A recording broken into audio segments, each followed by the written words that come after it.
Since the 6th century, the Church has celebrated Candlemas on February 2nd. The feast commemorates the presentation of Jesus in the temple, as recounted in the Gospel of Luke. 40 days after his birth, Mary and Joseph brought Jesus to Jerusalem and presented him to God, as prescribed by Jewish law. There, the elderly Simeon recognized the infant as a light for revelation to the Gentiles. To mark the occasion, thousands of faithful gathered in St. Peter's Basilica, holding small candles as they prayed with the Holy Father. This moment represents the climax of a long history of salvation that stretches from the Garden of Eden to the courtyards of the temple, a history marked by light and shadow, failure and renewal, yet always driven by a single vital desire: to restore full communion between the Creator and His creatures. Coinciding with the World Day of Consecrated Life, the Holy Father explained that consecrated persons are meant to recognize the presentation of the Lord in the temple as an image of their mission in the Church and in the world.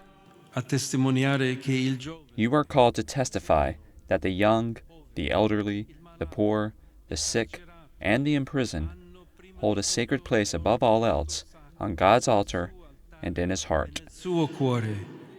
The Day of Consecrated Life was established in 1997 by Pope St. John Paul II, who wished to honor in this way religious men and women who dedicate their lives to Christ. Specjalnie powiem o wieku moim. I have spent 30 years in religious life, so that is already quite a long time. It is truly a beautiful life, a beautiful vocation. And throughout all of these 30 years, I have never had any doubts. I am truly happy. Jesus Christ is everything. Jezus Chrystus, to jest wszystko. Candlemas has been associated with members of religious orders since the Middle Ages, when the Church and various confraternities began linking the light of Christ to the consecrated life through the blessing of candles and the renewal of religious commitment. For one Roman archconfraternity founded by Pope Alexander VI in 1492, the feast goes beyond the liturgical observance. Rooted in popular devotion, it is deeply illuminated by the symbolism of light. On the first suitable Sunday, this ceremony is held. A solemn mass with choirs, the organ, an internal procession, and so on. At the end, these blessed candles are given to representatives of all the institutions that work along the Tiber. In this way, a centuries-old tradition continues today, just as it did 500 years ago.